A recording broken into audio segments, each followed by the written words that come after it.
తెలంగాణ పోలీసుల ముందు మావోయిస్ట్ పార్టీకి చెందిన కీలక నేత లొంగిపోయారు. మావోయిస్ట్ రాష్ట్ర కమిటీ సభ్యురాలు కాకరాల సమత ములుగు జిల్లా పోలీసులు ఎదుట అధికారికంగా లొంగిపోయినట్లు ఉన్నతాధికారులు వెల్లడించారు. 1985వ సంవత్సరంలో సాధారణ పార్టీ సభ్యురాలిగా మావోయిస్టుల సిద్ధాంతాల వైపు ఆకర్షితురాలై ఆర్గనైజేషన్లో చేరిన సమత సుదీర్ఘకాలం పాటు నిషేధిత పార్టీలో క్రియాశీలకంగా వ్యవహరించారు. ఆమె ప్రతిభ, పార్టీ పట్ల ఉన్న అంకిత భావాన్ని గుర్తించిన అగ్రనేతలు 1991లో ఏరియా కమిటీ సభ్యురాలిగా పదోన్నతి కల్పించారు. ఆ తర్వాత 1994వ సంవత్సరంలో డిస్ట్రిక్ట్ కమిటీ మెంబర్ గా బాధ్యతలు చేపట్టిన సమత తదనంతర కాలంలో ఏకంగా మావోయిస్టు రాష్ట్ర కమిటీ సభ్యురాలి స్థాయికి ఎదిగారు. దశాబ్దాల పాటు అజ్ఞాతంలో గడిపిన ఆమె మారుతున్న పరిస్థితులు మరియు ఆరోగ్య సమస్యల కారణంగా జనజీవన స్రవంతిలో కలవాలని నిర్ణయించుకున్నారు. ఈ సందర్భంగా ములుగు పోలీసులు సమతను స్వాగతించి ప్రభుత్వ పునరావాస పథకాల కింద అందవలసిన అన్ని ఫలాలు అందిస్తామని స్పష్టం చేశారు.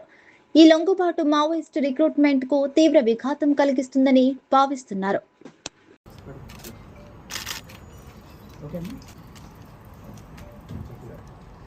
ఈరోజు CPI Mao state committee member senior నాయకురాలు Kakarla Samatha, alias Madhavi, alias Shakeela, alias Durga వారు ఈరోజు దాదాపు 40 సంవత్సరాల మావోయిస్ట్ జీవితం అండర్ గ్రౌండ్ గడిపిన తర్వాత ఈరోజు తెలంగాణ పోలీస్ ముందు లొంగిపోవడానికి ముందుకొచ్చారు.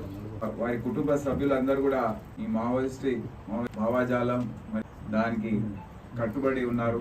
1985 సంవత్సరంలో ఈమె యూజీగా వెళ్ళింది వైజాగ్ ప్రాంతంలో. అప్పటి నుండి దాదాపు 40 సంవత్సరాల పాటు హైదరాబాద్ సిటీలో గురాలుగా 10 సంవత్సరాల పాటు, నల్లమల్ల అడవుల్లో 4 సంవత్సరాలు, ఉత్తరప్రదేశ్ ప్రాంతంలో ఏరియా కమిటీలో 2 సంవత్సరాలు, గోల్డెన్ కారిడార్ కమిటీ అంటారు దాన్ని, దాంట్లో 2 సంవత్సరాలు, మహారాష్ట్ర ఏరియా కమిటీ సభ్యురాలుగా 5 సంవత్సరాలు, దాని తర్వాత కర్ణాటక మహారాష్ట్ర కమిటీ 10 సంవత్సరాల పాటు పనిచేసింది. పటేల్ సుధాకర్ రెడ్డి అని మావోయిస్ట్ సీనియర్ క్యాడర్స్లో పార్టీకి ఇంటెలిజెన్స్ వింగ్ ఏదైతే ఉంటుందో దాంట్లో ఆయన పేరుగాంచిన ఒక సభ్యుడైన ఆయన భార్య ఈ కాకర్ల సమత సెంట్రల్ కమిటీకి సంబంధించిన అంశాలు అవైతే డాక్యుమెంట్స్ రాసుకునే అవసరం ఉంటుందో, resolutions CC central committee resolutions ఉంటాయి, అవి రాసుకోవడము, ఇవి వేరే భాషల్లోకి ట్రాన్స్లేట్ చేయడం, ఇటువంటివన్నీ కూడా వీరు చేసేవాళ్ళు. ముప్పల్ లక్ష్మణ్ రావు ఎవరైతే జనరల్ సెక్రటరీగా సిపిఐ మావోయిస్ట్ పార్టీకి ఇప్పుడు కూడా అజ్ఞాతంలో ఉన్నారు.